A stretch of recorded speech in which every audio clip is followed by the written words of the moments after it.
to do the usual, but because it is Friday, my dudes, we are going to do some fandom stuff as well. The very first thing we'll start with, of course, is to get the browser open. Tell Rumble Wallet we don't want anything to do with it right now. Maybe later. Not too sure about this whole crypto thing still. And we'll move on to, well, we're going to spend some time making some fun of some things. One thing, really. Yeah, we're going to talk about all of this silly shit with Star Trek Starfleet Academy. So, from End Wokeness, Star Trek cadets are now required to get DEI training from an obnoxious lesbian. Yes, this is real, and this is actually a clip from the show. And I apologize ahead of time because, well, it's Tignataro, or whoever this person is. Name of this cadet. Being a cadet in Starfleet Academy means being open to the people around you. And that connection is where time and space really live. I don't need connection. Yeah. You're a genius who owns all the suffering. I only know two things, kid. Number one, old age and treachery always triumph over youth and a smart mouth. Yes, of course, the lesbian quotes Oscar Wilde. Oscar Wilde. Love that dude. Fun fact, when he died, they had to put glass over his tombstone because people kept trying to make out with it. First I've ever heard of that. Don't know if it's necessarily true. Number two, a smart mouth isn't worth a damn. The name of this. Yeah. So that's your supervisor, your teacher, your mentor, dressing you down for being smart mouthed. Yay, it's Star Trek. Got the member berries yet? Could be worse. I don't know how. From Blaine Pardo. I believe I'm following Blaine. Yes. This show is so bad they are giving away the first episode on YouTube. Oh, we'll get to that too. This all started on DS9 when they had two women kiss. I think Mr. Grifty there, you're forgetting TNG. Yeah. But I understand that you would probably have repressed the entire Trill origin story. Oh, I just realized I have to do my quick Rumblebot check. Make sure my chatbot is working. And it is. Beautiful. First time for everything. Yeah, so almost nobody watched it. Yeah, we'll get onto that shortly. Uh, so there was 125 likes, 1,200, 1,300, sorry, people watching. And I agree with N Wokeness. 99% of those were probably hate watchers. Yeah. I do my damnedest not to hate watch anything, which is part of the reason why you will see that I tend to be behind the media trends. I don't try to be, I'm not trying to be nerdrotic, for example. I'm trying to give you an honest review far enough out that if you haven't seen it, I can tell you if it's worth seeing or not. For example, I just finished Kenobi this morning. Don't see that. It's, oh my god, they've mangled the continuity so badly. And that was the whole reason Disney ditched the Legends continuity, the original canon, the expanded universe. Oh, it's got too many continuity issues. Really? Because you've had uh, the property for about 20 years, and you have broken continuity so badly. Dave Filoni once tried to film an animated episode of whatever it was, Clone Wars, possibly, where uh, Anakin was telling Shmi he wished she could have met Padme. It's almost like Dave Filoni, Captain Geek, had never watched The Phantom Menace, where Shmi and Padme sit down to a meal together. Yeah, interesting. So, oh, this was actually meant to be the first image. My apologies. At least Tarzan will always be white because Disney does not have the balls to put a black man on screen acting like a monkey. It's very true. That's from Joey Fafo. Let's see. Ape, not monkey. Okay, Lorian. I get it. It's not a great joke, but I get it. Let's see. The Ho You Know says, "This is why y'all have no aura. You have no jokes, no riz, no personality, no character, no confidence, and you stand little midgets like Nick Fuentes and Ben Shapiro. Those are your masculine heroes? LOL, I can't." You call yourself a hoe, and you're worrying about uh, masculine heroes? It's very feminine of you. Of course, you do call yourself Mrs. Magdalene, so yeah. Anyway, moving on, back to Star Trek Academy, or Starfleet Academy, from Nerdrotic himself. Paramount spent between $6 to $10 million an episode on Star Trek, Starfleet Academy. They put the premiere on YouTube for free and got 1,300 live viewers. Rip Star Trek. Yeah, this hopefully will be the thing that kills Star Trek. Also, I'm still very irritated that YouTube has returned the dislike button, or kept the dislike button, but does not show us how many people dislike. Let's scroll a little touch on this. An hour and a half, or an hour and 10 minutes into the premiere, there were only 1,316 people watching. Oof. Old school gamer keeps getting them confused with Nerdcognito. Okay. Disbrew, yeah, but it's the second female captain. Maybe. Critical Thinking and Drinking says Robert Picardo blocked him. Oh, that's fucking hilarious. I believe that's the drinker. Yeah. Let's see. Yeah. Why did they think this would work? They didn't. It was desperate. Kagman Lee says it's sad. It's dead, Jim. Yeah. Starfleet Learning Center. Oh dear. Oh dear. Oh dear. Yep. Starfleet Academy, the final frontier of the grooming universe. Yep. A lot more people watched Axanar, which Paramount buried with lawsuits. Sad because it was incredibly well done. It was extremely well done, and I will at some point be reviewing it. It's on the list. It's just a question of when I get back to doing reviews. Um, have you found any signs of Star Trek? We ain't found shit. Same actor, by the way.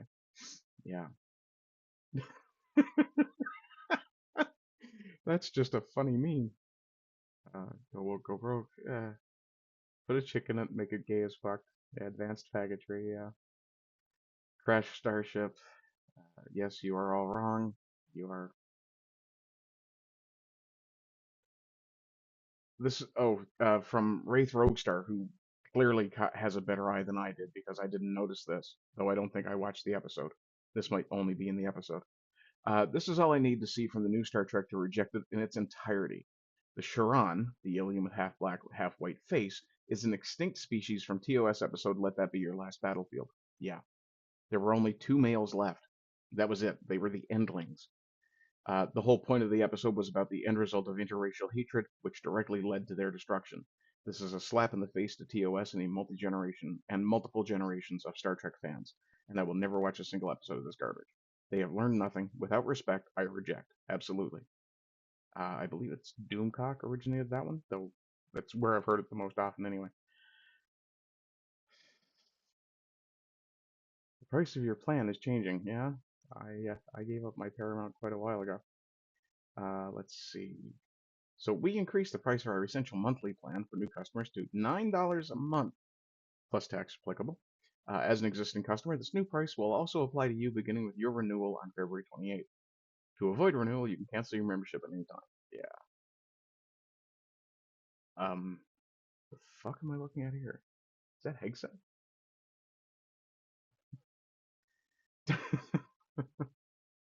Warp speed into the sun. Yep. Yes. In any case, I did. Oh, what's this? Give me something for the cringe and let me die. Yeah, yeah. Um, and we'll cover. Well, this is really just the last thing I have to say about the Star Trek thing. The new Star Trek vessel is unable to launch, or sorry, unable to reach warp speed because crew is too fat. Let me just blow that up for you. There we go. Crew tubbiness exceeds parameters. What is that? Chocolate alert? Oh no. Okay. Yeah. The crew is so fat they added black space to the regular uniform design to make them look thinner. Oof. Yeah. And for the record, Gina Yashere was not that big the last time I saw her on something.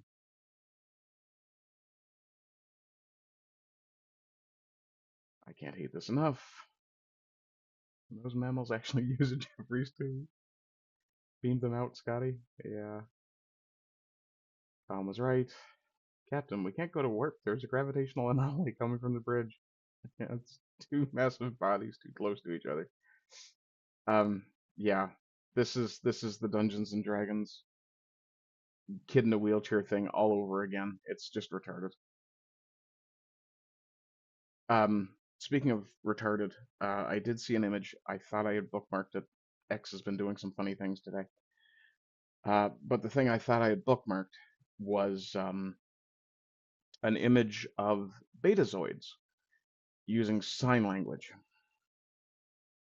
Okay, so you have a deaf betazoid, which I suppose is possible. Um, I have a question. What happened to their telepathy? Oh, but Deanna Troy is only empathic. Yes, and she's also only half betazoid, whatever the hell the term is. Yeah, and even she could telepathically communicate with her own mother. Yeah, yeah, yeah. Funny thing. Anyway, on to Six Semper Mentalis. We'll get to the standard, my favorite segment.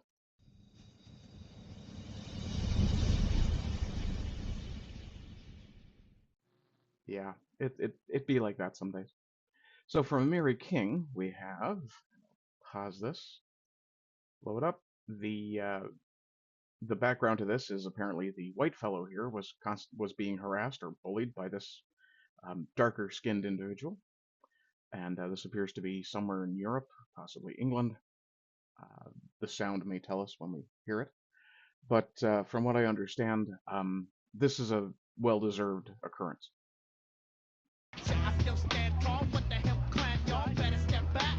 Niggas about to fall. I'm coming out blasting like I said, buddy Sam. Now, I will point out two things. The black guy does not know how to fight because he's not even anything like stanced up. The white guy knows how to fight, but he looks a little eager. The cheese and the bread for the To be fair, the black guy probably does have the advantage in reach, which is easily negated in one simple move that this guy does not use, but probably should have. ham. When the shit goes down, you better be ready. When the shit That goes dramatic. down, when the shit goes down, you better be ready. When the shit goes Now, you'll notice that because he's shorter, his center of gravity is much lower. And I have noticed that, and no offense to the darker skinned folks, um, you guys seem to be built like birds sometimes, long and thin. when the shit goes down, you better be ready. When the shit goes down, The way the fella's getting manhandled here, yeah. when the shit goes down, you better be ready. Now, this position here, that's great if there's not something behind him. The move that I mentioned earlier that this fellow possibly should have gone for if he had realized that the black guy didn't know how to fight, shoot the legs. You get your body in motion, get under him, spear him, shoot the legs, whatever you want to call it. He's going to be in that position, only rotated 90 degrees. Yeah.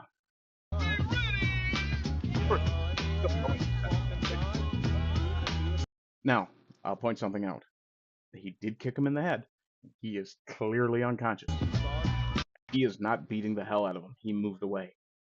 Well, probably partly because this fellow might be backing this guy up, and part of the reason being that there probably are still people who teach their kids to fight a little honorably.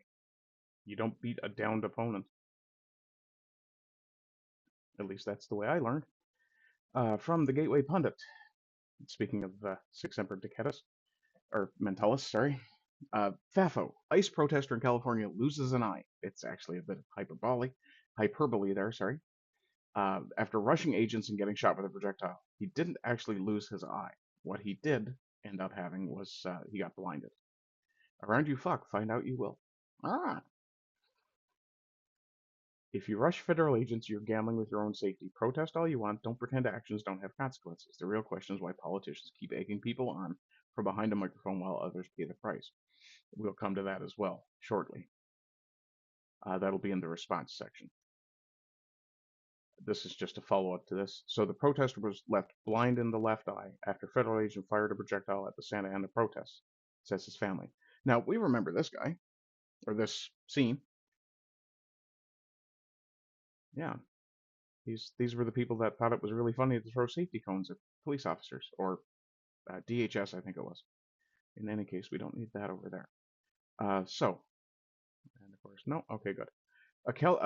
In Santa Ana, California, a demonstrator was hit in the face with a projectile fired by a federal officer at close range during a Southern California protest, leaving him bloodied and with serious injuries, according to video and accounts from protesters and family. The Friday gathering outside the federal immigration building in the city of Santa Ana, I'm going to guess this was last week. No, 14th. Okay, I'm going to assume it was Friday last week that it happened. The story is only from Wednesday. Hundreds of people had marched in the streets until a smaller group was left outside the federal building by evening, shouting expletives through megaphones about immigration and customs enforcement, video showed. At one point, they burned what appeared to be an American flag on the steps of the building while shouting, "Justice for Renee Good." Demonstrators came up onto the plaza where a handful of agents stood in riot gear held crowd control gear. At one point, officials forcefully move a demonstrator back down onto the steps, and the group continues to chant as the agents appear to move them back. Later, an orange cone can be seen rolling up onto the plaza. What do you mean it's not clear if they were thrown? We have video of them being thrown. Have a look around, ADC, you lazy bastards. Later, an orange cone, officers began firing munitions as they walked toward the crowd. It's not clear if cones were thrown or not. Yes, they were. The injured demonstrator identifies 21-year-old Caden Rumler. Okay, by his aunt, is seen on video shouting through a megaphone along with others outside the building, where several officers are stationed in riot gear. Officers approached the crowd, grabbed another demonstrator by the arm, identified in a federal criminal complaint as Caitlin Sky Sites, pulling them onto the steps. Or her, I would assume, with a name like Caitlin. In response, Rumler and a few other demonstrators stepped forward, shouting. One of the officers fires a crowd control weapon, striking Rumler from several feet away, who then grabs his face and falls to the ground. An officer grabs him by the shirt, drags him backward across the ground, the video shows. His face is bloody. Other demonstrators shout, "Leave him alone." For the record, it's a lot faster to get somebody medical attention when they've been arrested. Officers take him into the federal building. Later, video appears to show him face down on the ground being handcuffed. Video of the incident taken by OC Hawk. And I will point out there are at least 2 cones here, but of course the ABC story only cites 1. Tricia McLaughlin, Assistant Secretary for the DHS, called the group violent rioters, which they were, and said that 2 officers were injured, which that was also true. 2 protesters were arrested, charged with assault on a federal officer, disorderly conduct. She did not respond to questions about the nature of the officer's injuries or the injury of the protester. Protester says he lost sight in his left eye. DHS didn't answer questions about what type of projectiles were fired, but another protester said Tuesday they were pepper balls. I suspect they might have been 40 Mike beanbags, given the size of the shiner that fellow has. Then again, it could very well have been something smaller, though I don't know how big the pepper ball. Then again, they could have fired pepper rounds as well, I suppose, from the 40 Mike. Reese said her nephew, a college student, was in the hospital for 2 days, underwent 6 hours of surgery on his left eye. She said he was released from the hospital Tuesday while doctors work to determine what the fragments are made of to assess whether additional procedures are needed to remove them.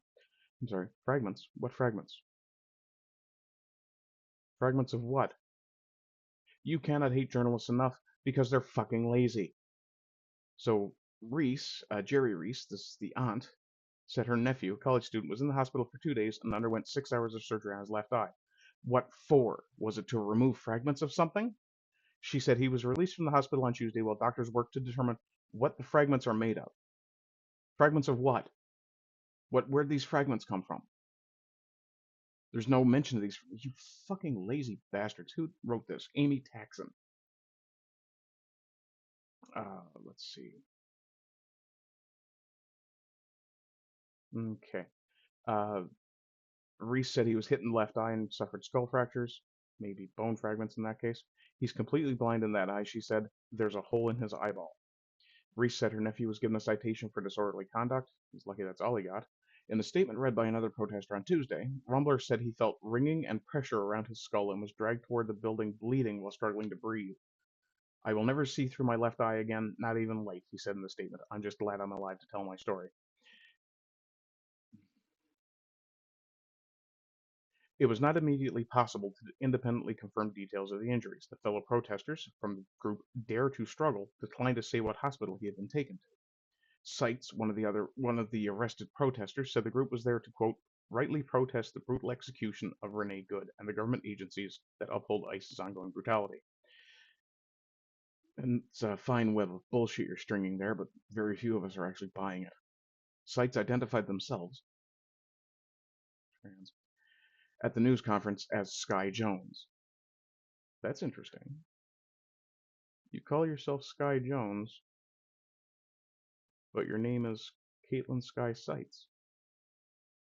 Are you giving police officers false identification? Yeah, that might be interesting too. Additional video shows demonstrators still gathered and shouting at agents after the confrontation broke out. Some officers standing at the door of the building. Another demonstrator approaches. Officers can be heard firing more rounds. Protester walks back toward the group covered in a white powder. He appears to have a cut on his face, and other demonstrators call for a medic. Yes, we watched part of that video the other day, and I did say at that time that they should definitely apply a tourniquet to his neck to stop the bleeding. Okay, so they tried to kill her, but she's back. We've got Amelia back, apparently, boys. But in the meantime, uh, our friend over at Huff for Congress, who I did try to follow this morning, let's see if it actually worked. It did. So he put in 2 prompts to Grok. First, he told Grok to look at every single Amelia meme on the internet. Second, he said, become Amelia, then make a video and tell the British people what you want them to know. Here's the surprising result. And this is a 2-minute video, but I will do a minimum of talking through it. Hi, I'm Amelia. I'm English, and I love England. I like having fish and chips and a pint at the local pub. I like Shakespeare and Dickens, Tolkien and Lewis, Harry Potter. I do have to point out she should also like Orwell. I like pork sausage. I bet you do, girl. I bet you do. And dogs and fashion. Haram! Haram! But I don't like that.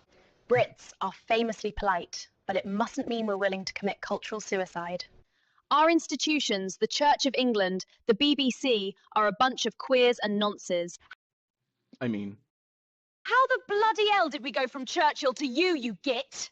Sadiq Khan, the mayor? This is London, mate, not Afghanistan. Or Star Wars. I'll get it back. Our government won't even protect our schoolgirls from grooming gangs. Sod off, packy wankers! The police won't help. They're too busy confiscating garden tools and suppressing free speech. That's right, miss. What have I done, officer? You've tweeted rudely, and you're under arrest.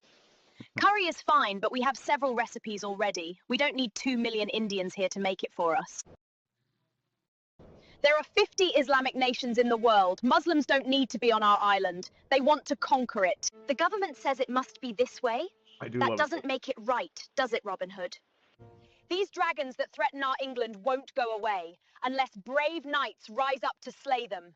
Or did all the British bloodlines with any bollocks get killed off in World Wars I and II? Englishmen! It's your country, and it's being taken from you. Chav? Posh? Doesn't matter. We're already all in this together. I don't want this to be the future of the women of England, and I'm sure the women of Iran and Afghanistan didn't want it either. Your ancestors beat the Spanish Armada, Napoleon, and the Nazis. Surely you can handle welfare tourists. History will record what you do or don't do. Get cracking, lads. Love, Amelia. One of my contacts on Telegram did point out that this is an amazing tool for recruiting both men and women to the cause of, let's call it British freedom for the sake of anything else, because the boys are very, very attracted to this particular meme. And like it or not, women follow what boys are attracted to because they want boys to be attracted to them. Now, speaking of unattractive things, yeah, the problem is clearly white men. Pause this. I said we'll pause that. Thank you. And from Dr. Jebra Fauché, who I have off and on followed over the last while, everything wrong with the world today is because of white men. Probably goes back to the colonizers, but that's another discussion. We need to dismantle their mental illness, she says. This is not her saying this. Uh, yeah, I fully endorse this message. Go be anti-white in a non-white country. See how that works out for you. But let's listen to this woman. So at what point are we Definitely wouldn't call something this trash baggy a lady.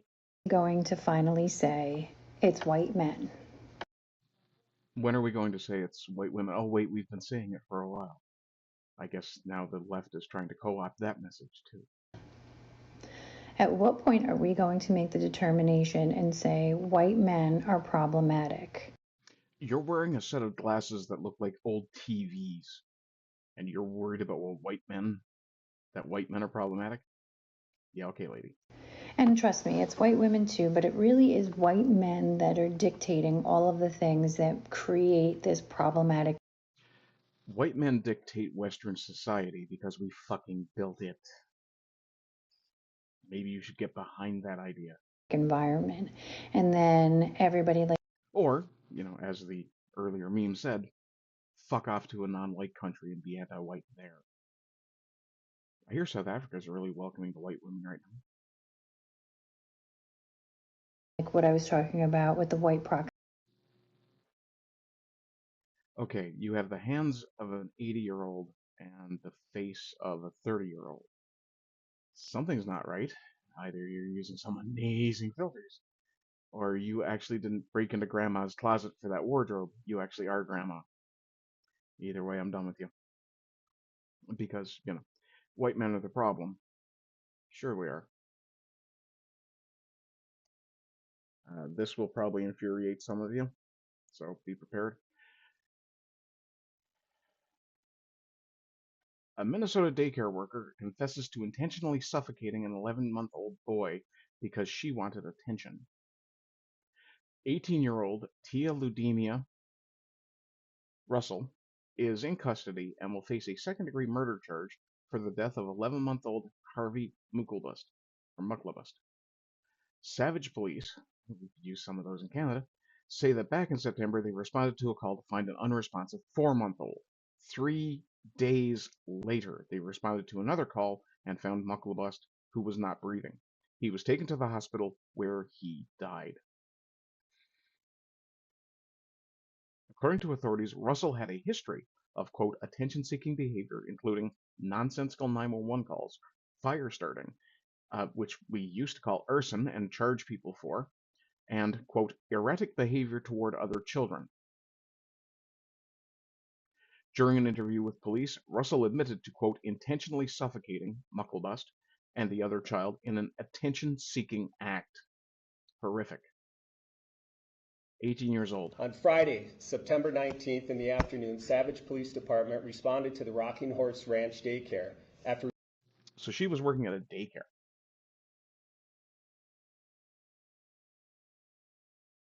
Yeah. But white men are the problem. Reports of a 4-month-old child who was briefly not breathing and was found with blood and foam under her nose and mouth. By the time officers arrived, the child was breathing again and was being transported to the hospital by the parents. At that time, this appeared to be a medical episode with no immediate foul play concerns raised. So she got away with it. The child was later evaluated, released, and over the weekend was reported to be acting normally with no further issues observed whatsoever. On that following Monday, September 22nd, 2025, at approximately 8:30 p.m., that same child returned to the daycare healthy and well. A short time later, she was again found unresponsive, not breathing, with blood around her nose and mouth. The child's parents were notified, returned to the center, and transported her to the hospital. Our department was not dispatched for that second incident. Tragically, just 2 hours later, at about 10 a.m. that same morning, Thea Russell called 911 to report an 11-month-old child, Harvey Mucklebust, was not breathing. Police, fire, and EMS responded immediately and initiated life-saving efforts. Harvey Mucklebust was transported to 3 different incidents. hospital where he, despite all those life-saving efforts, was pronounced deceased at approximately 11:34 a.m. The daycare was immediately closed after this incident. Yeah, because if the first one was medical and the second one was the same child, it's potentially a medical issue, and then another child has the same symptoms, you'd start to look at the daycare and go, what the hell's going on here? All children were safely released to their parents, and the scene was thoroughly processed forensically with the assistance of the Bureau of Criminal Apprehension. Over the following 3 months, investigators conducted dozens of interviews with daycare staff, parents of children who attended, and various contractors associated with the facility. A clear pattern emerged. Thea Russell was a common denominator in each of these incidents. She had last contact with each of the affected children immediately prior to these events. Notably, she had only been employed with the daycare for 3 weeks at that 3 weeks. time. Her behavior and actions at the scene immediately raised suspicion, drawing investigative focus to her as the primary person of interest. Investigators conducted an exhaustive review of Thea's background, including in-depth interviews with family members, friends, previous employers, and other personal contacts. I'm going to pause this here to ask, why didn't you look at videotape? Was there none at the daycare facility? This revealed a documented history of attention-seeking behavior, including her making multiple 911 calls, reporting nonsensical incidents, and simply hanging up. Also learned were past incidents involving starting fires at a church camp and erratic behavior toward other children. Based on the totality of the evidence in this 3 months investigation, So at no point did he mention videotape. So I'm going to guess that there was no videotape at this daycare. Yeah. And it was Minnesota, wasn't it? Yeah. Makes you wonder how much vetting they did of this particular employee.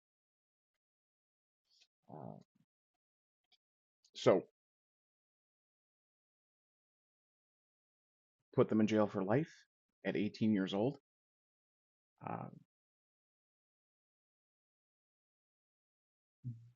We're looking at potentially 50 years, give or take, if not more, of this person living off government taxes after attacking at least 2 children 3 times.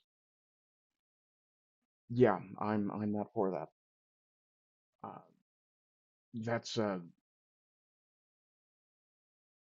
That's a put them down situation.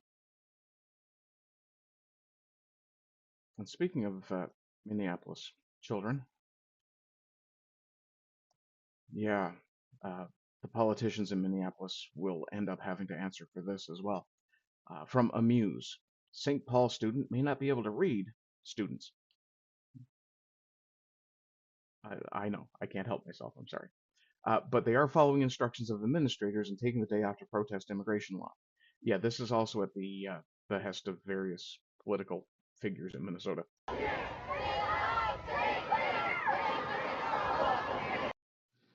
We didn't cross the border crossed us. Man belongs to the earth, earth does not belong to man. The moment the earth decides to exercise its will and tell us what it wants, we'll listen. Until then, and it's ironic that I resort to this, but the Bible tells us we are supposed to be responsible stewards. Yeah. Speaking up for the people who can't. Well, they can't because they don't speak English, dear. Yeah. The real criminal is in office. Well, you're right about that. Unfortunately, it's your governor, not your friggin' president. At least in this case. We love our neighbor. Do you really? Because I'm pretty sure your neighbor hates you.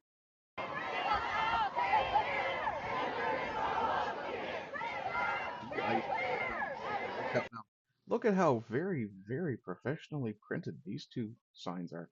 And this one, and this one, and this one. Interesting. These look like the butterfly ones look like they're fairly professionally printed too. Oh look, what a very high resolution image of Renee. Like this history has its eyes on it.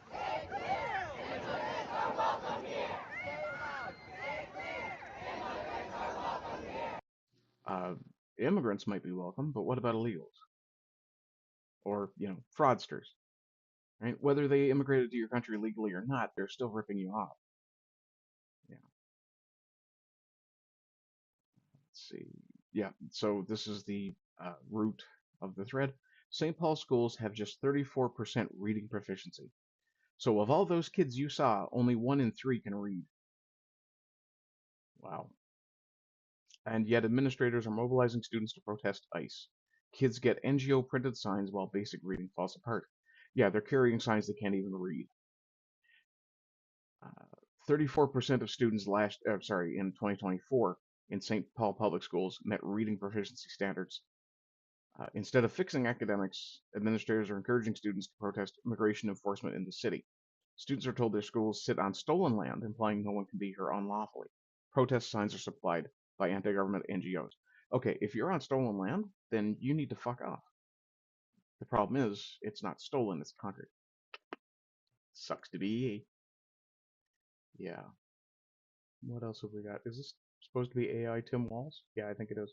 The biggest fraud in history. I committed the biggest fraud in history and need a riot to change the narrative. I committed. Yeah, something like that. Speaking of riot, a bunch of the kids that went to. I wonder if I have that video. I do, in fact, do. I think this is that one. Yes. No. No, it's not. No. Okay. But there is footage of a obvious riot occurring in amongst the kids in Minnesota that were out of school. Yeah. Okay, so we're coming to Canada now, though we may end up bouncing around. From Blonde Bigot, are you really a refugee if you return to your home country for 9 years? Canada's a fucking joke. Yeah, from the National Post, refugee who moved back to Turkey for 9 years and changed his name gets another chance to stay in Canada. Fucking what? Why on earth would we allow this person back? They came here as a refugee, moved back for 9 years, and now they want to come here as a refugee again? Is that the story you're trying to feed us there, National Post? Refugee who moved back to Turkey for 9 years, changed his name, gets another chance to stay in Canada. Musa Durmus alleged that shortly after arriving back in Turkey, he was arrested and beaten by government officials. You've been there for 9 years now, though. Obviously, it must have stopped at some point. A Turkish citizen lost his refugee status in Canada after allegedly depositing counterfeit checks. So he did a criminal act here. Why the fuck will we ever let him back? Fuck him. He fucked up. Oh, fuck off.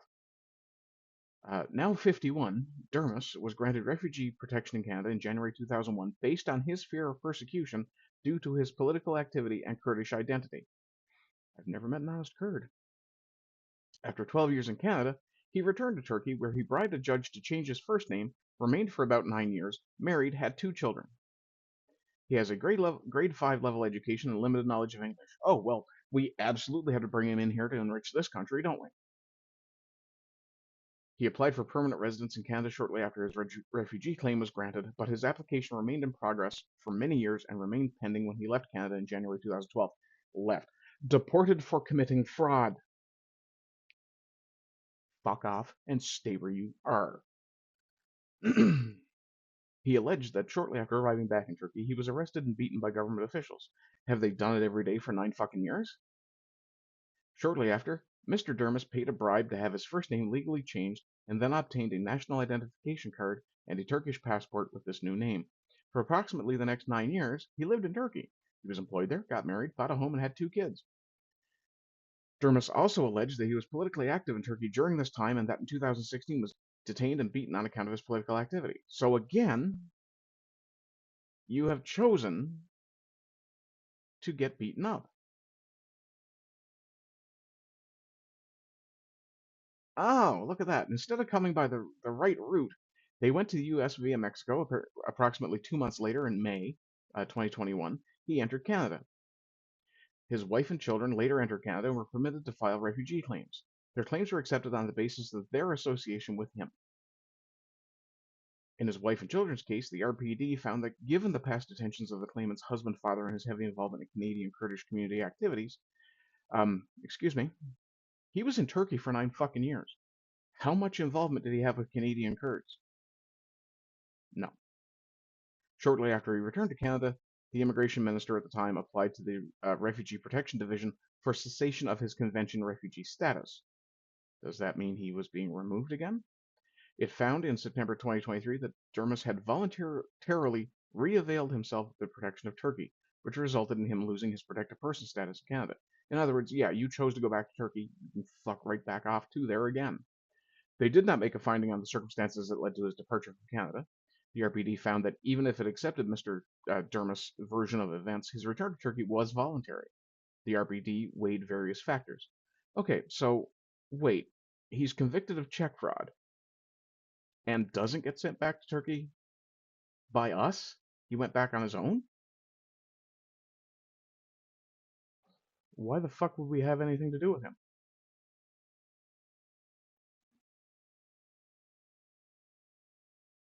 The minister alleged that a few days prior to leaving Canada, Mr. Dermis deposited counterfeit checks at a Canadian bank. Ah, so he threw a bunch of fake money out, or well, he committed check fraud and then bounced out of the country before it was discovered. About 10 months later, York Regional Police issued a warrant for his arrest. So he was arrested and charged May of 2023 with uttering forged documents and fraud over 5,000. The charges, which both bore an offense date of January 3rd, 2012, were withdrawn last October. For his part, he testified he returned to Turkey because his father had a surgery the year prior, his own mental health difficulties relating to his repeated interviews with CSIS, and the lengthy delay in processing his permanent resident application, so he gave up and fucked off home. The dad is an excuse. You're going to say your father had a surgery a year before you went back? That clearly doesn't make it a priority, does it? The determinative issue for the judge was the RPD's treatment of his name change in Turkey. The RPD accepted that Dermis changed his name and lived under a different name in Turkey for most of the 9 years he was living there, because he wanted to avoid getting beaten up by Turkish officials again, because he wouldn't stop pushing for Kurdish homeland, most likely. The RPD decision dated September 14th, 2023 is squashed, and the matter is sent back to be redetermined by a different decision maker, Sandra Hashimi said. Who the hell is Sandra Hashimi?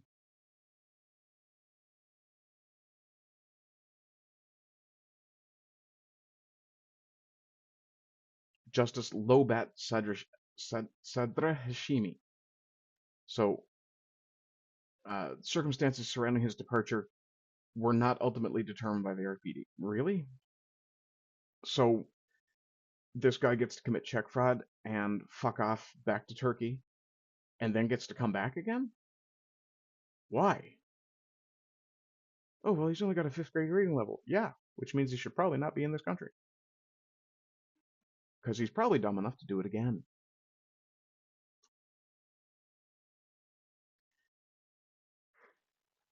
Okay, this is going to be a bit dark. I do apologize, but it is what it is.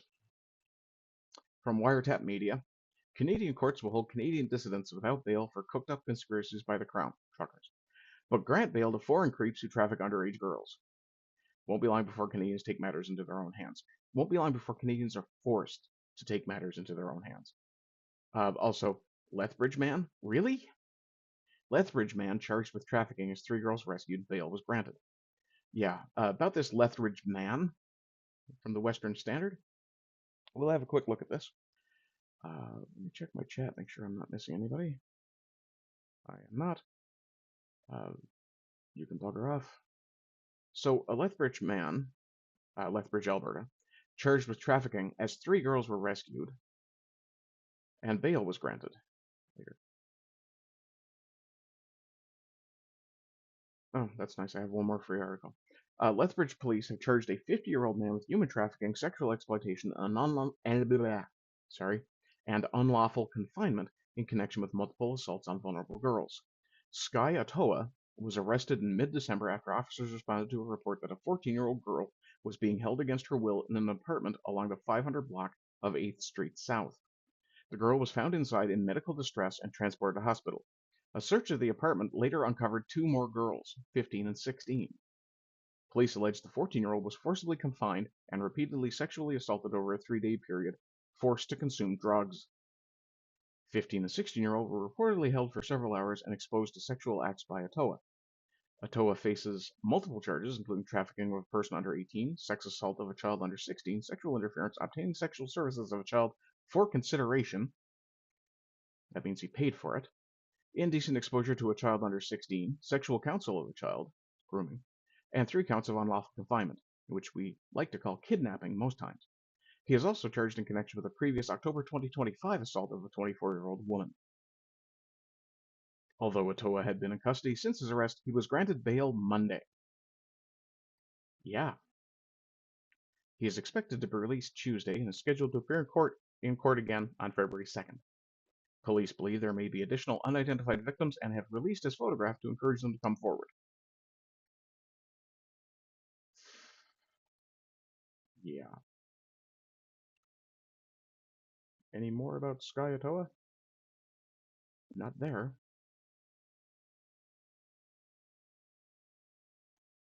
We'll go back to the X story because, well, the comments are handy. Every nice guy has his breaking point. If you have a clear shot and a good shovel, ain't no need to call the police.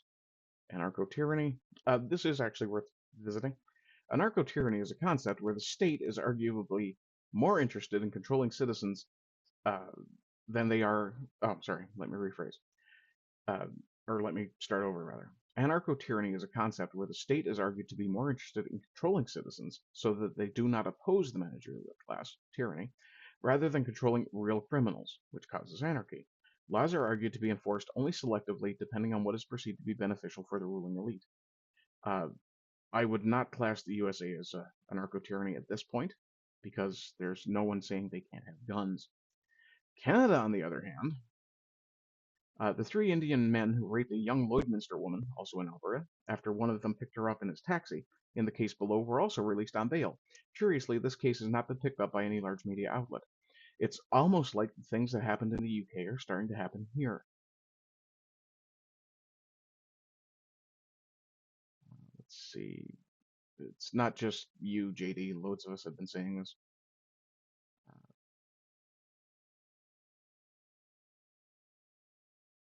So long as men have porn, weed, sports, and a 12-pack, they will do nothing, because the ultimate crime against citizens have already been committed and continue, and the men do nothing. Chemtrail 44. Helpful. Did you know mixing superglue and cinnamon causes an exothermic reaction that can reach hundreds of degrees? The less viscous superglue is, the hotter it gets. Just a random thing I found interesting. Hope no one does anything with this info. Cyanoacrylate and cinnamon. Let's do a quick Brave search. Cyanoacrylate and cinnamon mixture reaction. Let's see what this says. See if this person is right. And close that one. Superglue and cinnamon has an unexpected reaction. Let's go with ask. Actually, I just wanted to get a quick answer from the AI. Mixing cyanoacrylate with cinnamon triggers a rapid polymerization reaction, similar to how superglue reacts with moisture and other accelerants. Cinnamon acts as a filler and mild base, which can initiate and accelerate the curing process of cyanoacrylate. While not as commonly discussed as the superglue and baking soda reaction, anecdotal evidence from DIY and science experiment videos shows that combining superglue with cinnamon produces a fast-setting, hard, and somewhat brittle composite material.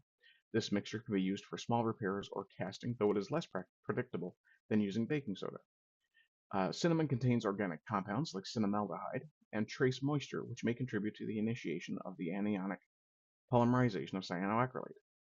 This reaction is exothermic, meaning it releases heat, though typically not as intense as with cotton or baking soda. Oh, interesting. There's your chemistry lesson for the day. Deport. No, I'm sorry, dude. Mr. Jordan, Michael Jordan. No more deportations. This is the point where we have to start pointing out to people that if you keep fucking with our kids, you're not going to fuck with them second time. And it's Alberta. I know there are slaughterhouses in Alberta. It's just saying. Quick, in the back of my head. Yeah. Let's see. We will leave the Kearney as a conspiracy bastard away for a minute. Let's talk about Canadian Indians. Not that kind of Indian, the other kind of Indian. This is from Red Pill. No, sorry. Red Pill Rabbit, Neon White Rabbit. More Indians have come.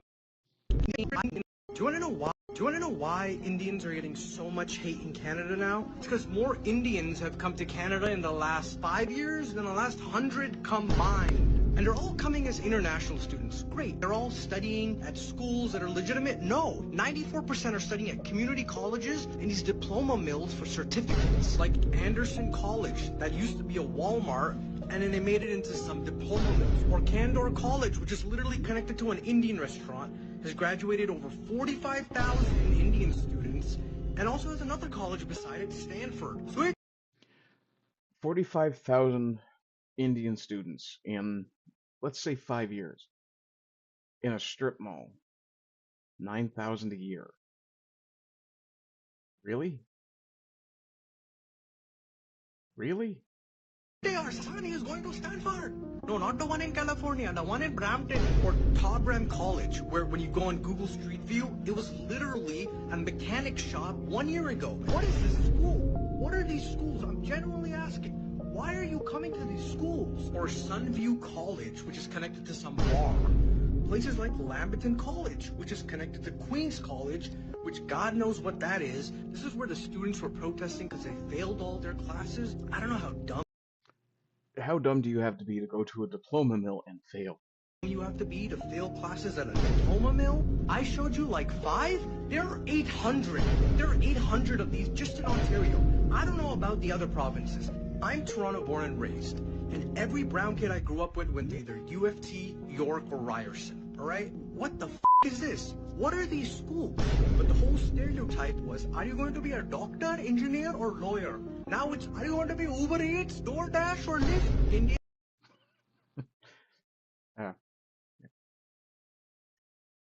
Needed that laugh. Let's see. We'll start with.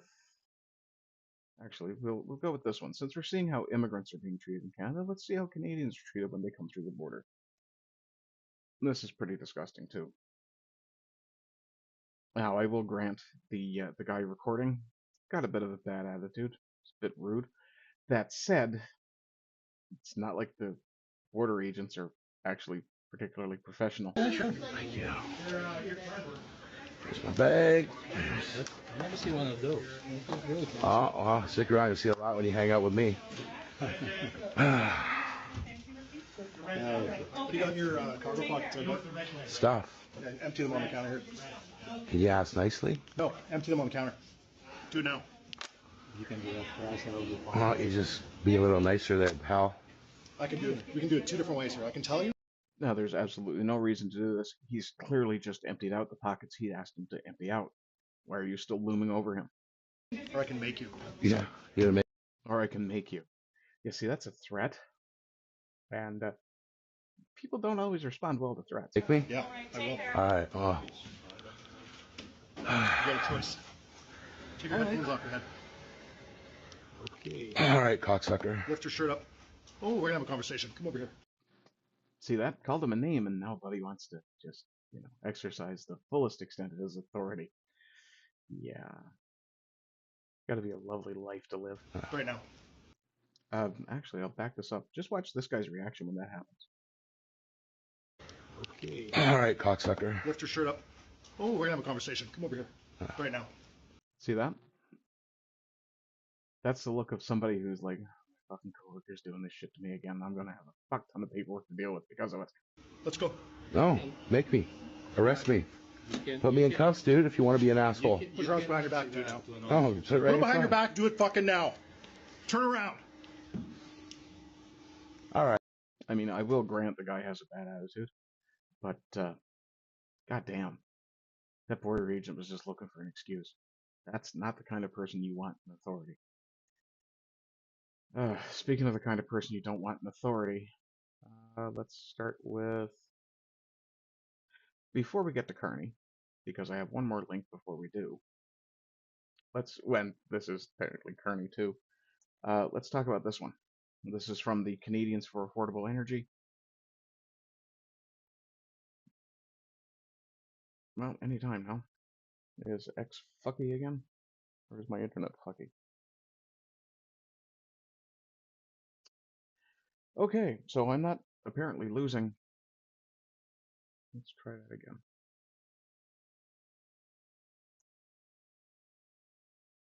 There we are. Okay, so this is from Canadians for Affordable Energy. Some Canadians think the Kearney Liberals scrap the carbon tax. Technically true, and that's the most devious kind of true. But the punitive tax continues to cost you hundreds of dollars a year. It's not technically punitive. What it is, well, one of the things the liberals and the left in general seem to really love to do is to change people's behavior through taxation. That's why we have sin taxes, vice taxes. Yeah. While the consumer carbon tax might be gone, Kearney has doubled down on the industrial carbon tax, which would explain why, even though the price of gas is going down, the price of groceries continues to climb. Yeah, this is at Gas Price Wizard. I believe that's Dan McTeague. Yeah. He appears regularly on NTV here, actually. 2020. So this story has a Newfoundland connection. 26, and of course, although we all thought it'd be great to be paying 30 cents less for gasoline this year than we did last year, 20 cents of that because there's no longer a consumer carbon tax, and 10 cents because oil is at $58 a barrel versus $70 a barrel. That's what really makes up the difference in the price year over year. Along comes the fact that as the escalator drops in terms of the consumer carbon tax, we're starting to see the effect of the second carbon tax, putting up prices right back up. The second carbon tax is the clean fuel standard. We refer to it as carbon tax 2.0. It has not been removed, and hand in hand with the industrial carbon tax that the Mark Carney Liberals want to continue to poise and to place on us, we're likely to see about a 2-cent increase, going from about 4 cents to 6 cents a liter in places like Ontario and Quebec and the Maritimes, and about 2 cents more for diesel, so 7 or 8 cents. Just so that refineries can pay what they have, it's an indulgence tax, if you will, to carbon credit markets in order to meet the intensity requirements. So you can pay for carbon credits, and he's right to call it an indulgence. You're basically paying to get rid of a sin. You're not stopping sinning. You're just offsetting the effects through taxation. Basically, you're paying not to be punished for the bad things you do. Yeah. That doesn't make the gasoline cleaner or the air any less polluted. It just means that the government is getting more money and they turn a blind eye. So yeah, like I said yesterday, we are in fact in a Gibsonian corporate dystopia. The government can make all the rules they want, and yet somehow the corporations can pay their way out of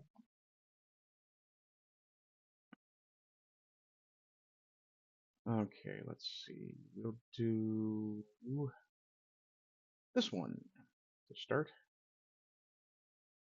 And this is 2 different occasions that Mark Carney has spoken. One from April last year. Oh, I actually wanted to remove that. Thank you. There we go. So, from Lord DS. We will pause this for just a moment. From Lord DS of Canada, responding to Mark Carney, talking about the Canada-China relationship has created prosperity and opportunities on both sides of the Pacific for China. Today, we're forging a new strategic partnership. It builds on the best of our past and reflects the world as it is today, to the benefit of both of our peoples, both of our Chinese peoples. GETTR is in.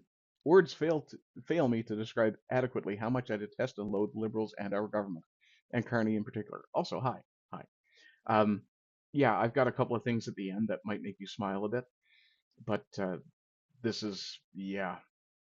But let's see what Carney really thinks about China. A year ago, he said, I think the biggest security threat to Canada is China. And just a few days ago, he said, we're heartened by the leadership of President Xi Jinping and the speed with which our relationship has progressed in recent months. And I believe the progress...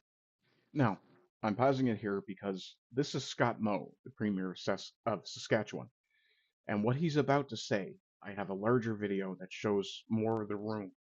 And Scott Moe's reaction to it is fucking priceless.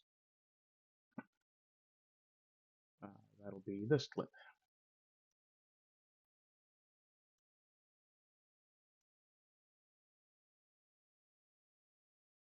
Okay. Now, from Table Salt, breaking, I've obtained new crystal clear video of Mark Carney saying Canada is entering a, quote, new world order today in Beijing. This is from yesterday, I believe, yeah. Saskatchewan Premier Moe visibly recoils. I don't know if recoils is the right word, but it's definitely a reaction as the words come out of Carney's mouth. And we'll do a little bit of a body language analysis on Moe afterwards. But we'll play this twice. We'll listen to Carney first, and then we'll see how Moe reacts, and watch Anita Anand as well. And I believe the progress that we have made in the partnership sets us up well for the new world order. World order. How much are Chinese banks into Carney for again? Enough to sell us out to his masters? I'm willing to bet Brookfield invests heavily in China. Yeah. And I believe the progress that we have made in the partnership sets us up. Now, Moe is clearly just looking across and gauging reactions from his Chinese counterparts. Well, for the new world order. That's either the face of someone who just realized, oh shit, I'm in it with the Illuminati, or someone who just realized, he fucking said that out loud? Are you insane? Anita Anand, on the other hand, doesn't react at all. World order. Yeah. I would absolutely play poker with Scott Moe, but I would never, well, I just don't like him enough to play poker with him, and I don't like her at all either, so, yeah. Yeah, so there's that. And we'll take a look at CBC's coverage of the same event really quickly, because, you know, CBC is trustworthy and fair and balanced and all that good shit, right? So from MBrant75, CBC cut out the New World Order statement. Why did they leave that part out? And we'll play this. We'll actually play this clip first, really quick. The progress that we have Because I want to make sure I've checked at least 2 sources for this video, because AI is AI. made in the partnership sets us up well for the new world order. Yeah. Okay, but let's look at how CBC covered it. Years of You're saying that part. by either country, God, understanding that have been signed, imposed by CBC's Ashley like Winnie the Pooh, but you look like some sort of weird creature too. related China's premier.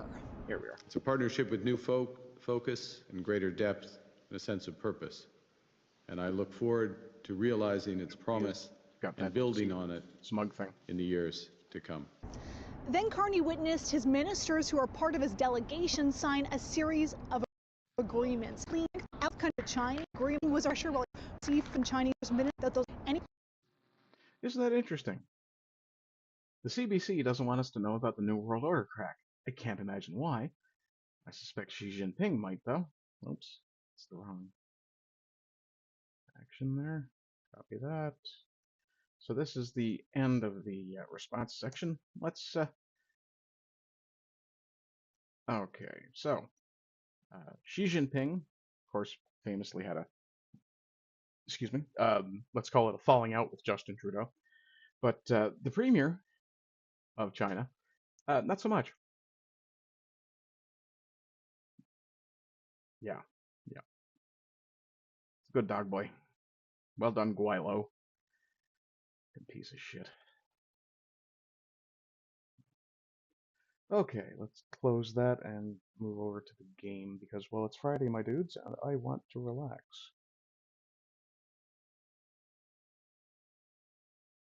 Okay, before I get the game started too heavily, I will say goodbye to the recording. So, I hope you're doing well. I hope you continue to do well. And as always, rise and rise again until lands become lions. If you'd like to support me, the Ko-Fi link has been going by the entire time. Back it up and look. And thanks as always to Simon JJ and the Meringue. And that'll be the end of the recording.